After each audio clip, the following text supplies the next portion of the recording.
Muito bem, você está no painel da infância e aqui a gente fala de criança e de uma aprendizagem com ludicidade. Se você gosta desse assunto, faz um favor, siga o nosso canal, siga nossas redes sociais e desfrute de todo o conhecimento que a gente compartilha por aqui.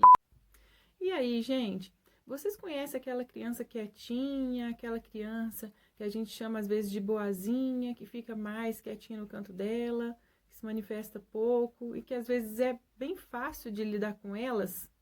Pois é, dessa criança que hoje a gente vai falar, de como que a gente pode conduzir as nossas propostas, os nossos estímulos, para que essa criança explore mais, para que essa criança emerja de dentro desse lugar onde ela se encontra mais tímida, com menos iniciativa, e que ela participe, que ela explore, que ela perca esse medo às vezes de se colocar, que ela seja mais resoluta, para que ela seja mais independente, para que ela se coloque mais, para que ela pergunte, para que ela não se anule, né, frente aos desafios do mundo que ela encontra e das coisas que acontecem com ela.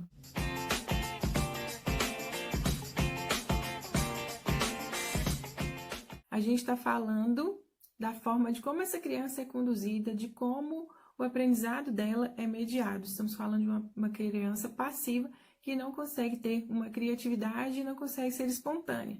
Então, a gente vai falar de como que a gente vai mediar esse aprendizado dessa criança sem anular as suas criações, sem anular a sua posição como criança. Como a gente vai permitir uma troca maior e estimular a espontaneidade dessa criança e a criação de soluções e de respostas para todas as questões que vierem para ela, sejam questões, perguntas que a gente fizer, ou sejam problemas na sua vida cotidiana, problemas da sua vida corriqueira, que ela possa resolver sozinha e que ela possa criar uma solução e um caminho para ela ficar confortável nesse papel de criança que ela desempenha no meio social onde ela vive. Como é que a gente resolve essa passividade da criança? A gente sabe que tem crianças muito passivas, que tem crianças com pouca intencionalidade, que vivem num ambiente onde elas sempre recebem as coisas,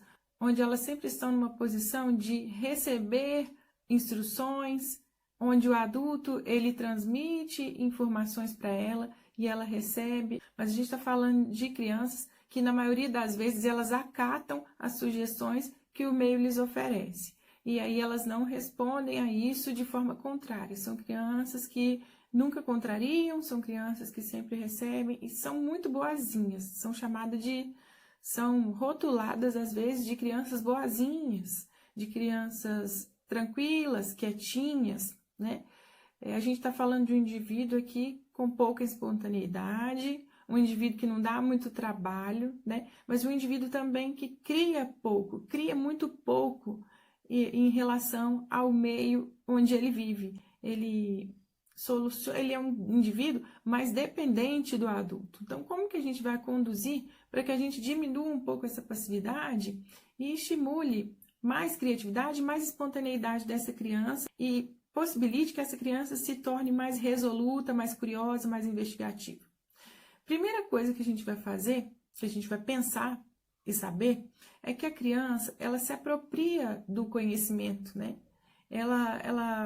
Tudo que ela escuta, tudo que ela vê, ela se apropria daquilo e transforma aquilo à sua maneira e codifica aquilo à sua maneira. Ela percebe todas as formas de comunicação que ela recebe, olhares, formas de linguagem, os sons, os comportamentos das pessoas, e ela codifica o mundo daquela maneira que ela percebe dentro da fase de desenvolvimento em que ela se encontra, dentro das possibilidades que ela consegue perceber esse meio, esse mundo onde ela está vivendo.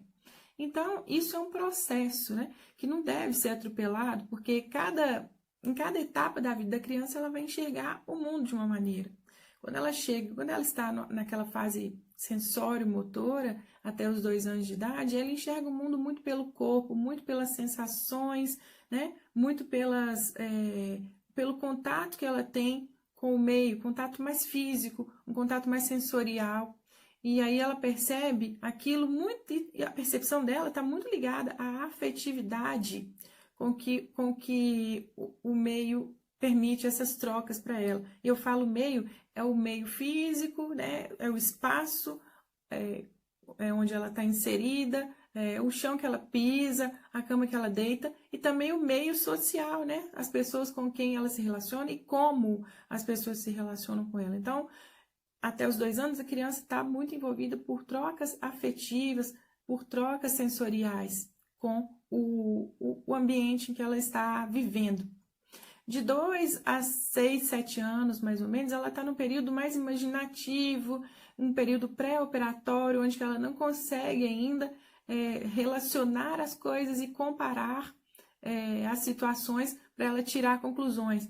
Ela adquire o conhecimento a partir da ação e da reação das coisas. É onde ela mais pesquisa, é onde ela mais testa esse meio.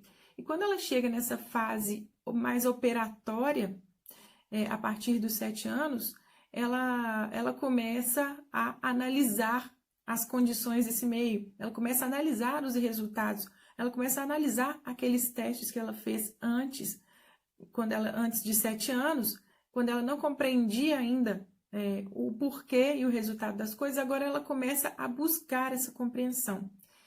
E aí é bom a gente observar se essa criança, nessas etapas diferentes de desenvolvimento, ela está correspondendo a essa forma de aprender o meio, de aprender o mundo. Se essa criança está muito passiva, sem curiosidade, muito sem intencionalidade, chorosa, incômoda, se ela não pesquisa o meio, se ela não procura as coisas, se ela não tem vontade de explorar esse ambiente onde ela vive, se ela vê um parquinho e não consegue brincar, se ela vê estímulos táteis diferentes e não tem vontade de colocar a mão naquilo, e não tem vontade de ter a curiosidade de chegar perto desse mundo que a cerca, a gente precisa muito observar, analisar, para ver se essa criança não está com alguma disfunção social, alguma disfunção motora, ou alguma disfunção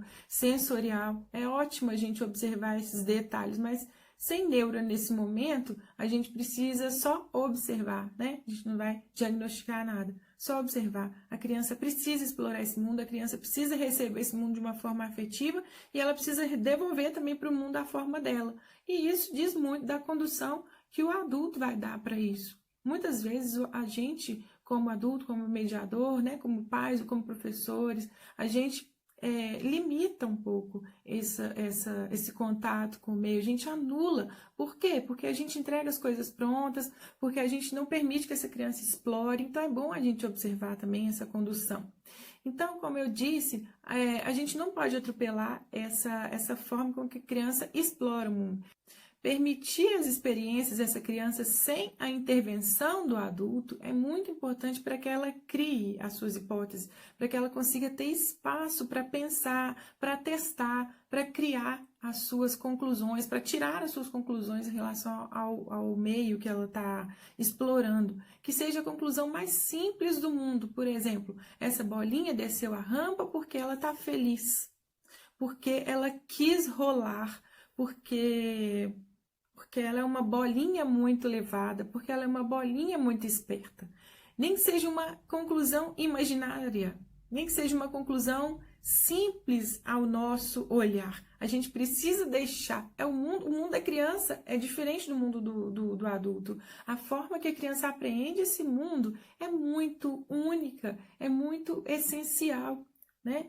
E é muito particular. Então, a gente não pode interferir nesse processo de aprendizado. A gente precisa oferecer espaço, oferecer materialidade e observar e conduzir de uma forma que ela se sinta acolhida, que ela esteja afetivamente fazendo trocas saudáveis, que ela se sinta confortável com as experiências que ela está passando, e mesmo se houver um desconforto, mas que ela tenha aquele aparato, que ela se sinta protegida para poder resolver todas as questões.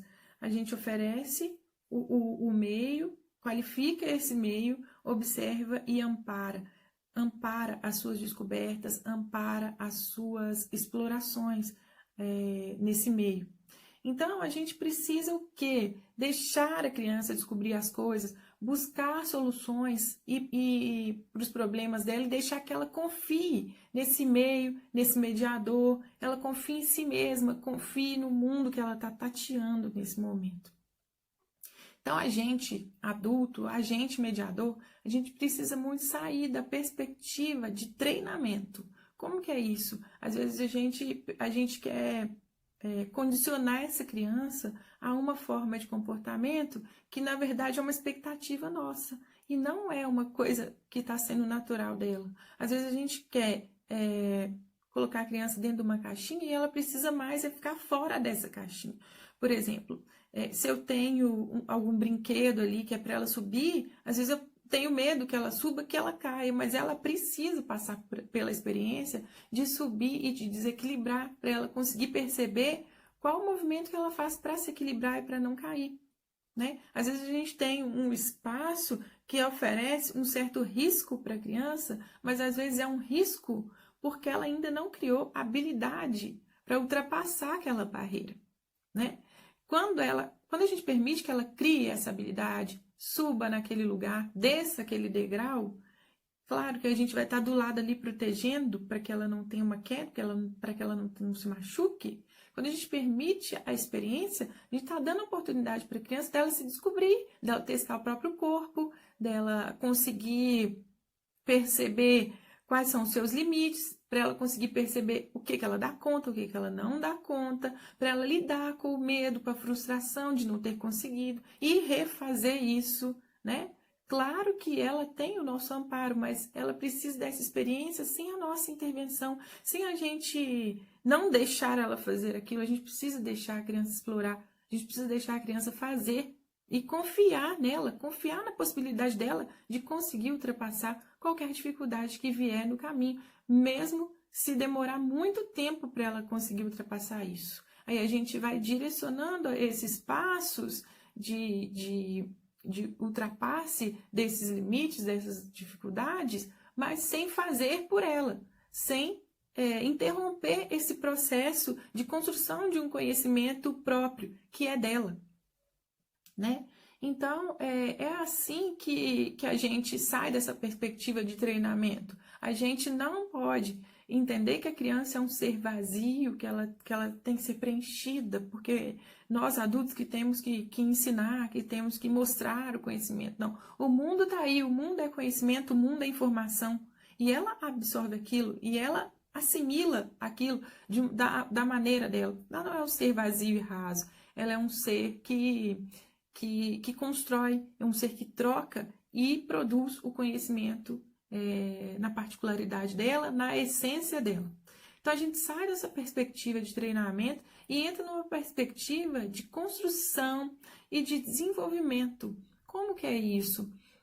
A gente precisa enxergar a criança como esse ser que cria os saberes e estabelece trocas, e aí a gente consegue permitir a ela um espaço para que ela construa, para que ela se desenvolva, né? Então, a gente está ali para trocar com ela o que ela descobriu e para aplaudir, para aprovar e para incentivar para que ela ultrapasse mais etapas, para que ela alcance mais habilidades, para que ela vença mais limites, para que ela sinta curiosidade, para que ela tenha desafios a ultrapassar e sentir que aquilo foi uma conquista dela, uma conquista própria, e não uma coisa que foi colocada para ela ali. Foi uma coisa que ela mesma teve a curiosidade de ultrapassar e a gente estava ali permitindo esse espaço para que ela ultrapassasse, para que ela criasse, para que ela conhecesse. E então é isso, sair da perspectiva de transmissão e de treinamento para uma perspectiva de troca e de construção, né? Então, diante da curiosidade de uma criança, se a gente perceber isso, mesmo nessa criança passiva, às vezes a gente pode perceber que ela tem alguma iniciativa para algo, né? Então, diante dessa iniciativa, diante de uma curiosidade de uma criança em relação a alguma coisa, a gente precisa de estimular mais perguntas, né? estimular mais investigação, estimular mais experiência dessa criança. Eu costumo, às vezes, passar nessas lojas, passar na rua e eu sempre estou vendo o que oferece mais, qual a materialidade que está no mundo, que está na loja, que está no quintal, que está em qualquer lugar no quarto, que oferece mais experiência para essa criança, que oferece mais estímulo para que essa criança investigue, para que essa criança explore, para que essa criança faça e aconteça, mesmo que for me dar trabalho, mesmo que for dar trabalho para qualquer adulto. Eu estou falando isso para o adulto que está na escola, e para o adulto que também está em casa, e para o adulto que está lá no consultório também. Isso dá trabalho, gente, dá muito mais trabalho do que eu ser transmissivo, do que eu passar conhecimento e falar para a criança, é para fazer isso, é para fazer aquilo, é para fazer aquilo outro. Dá muito mais trabalho eu deixar a criança explorar. Claro, vai abrir gaveta, vai querer saber o que tem lá dentro, vai querer subir em cima das coisas, vai querer saber o que tem dentro do armário, vai querer entrar debaixo das coisas, né? Vai sentir como é que o meio funciona. Dá muito mais trabalho, mas o resultado é um ser muito mais íntegro, é um ser muito mais seguro, é um ser muito mais proativo e muito mais pronto para lidar com as dificuldades que o mundo lá fora expõe para ele. É um ser muito mais tranquilo para lidar com as dificuldades pessoais e com as dificuldades do mundo. Então, a gente precisa atentar para a gente não dar o conhecimento pronto para essa criança, para a gente não dar as respostas prontas, e sim incentivá-las a buscar essas respostas, esses conhecimentos, né?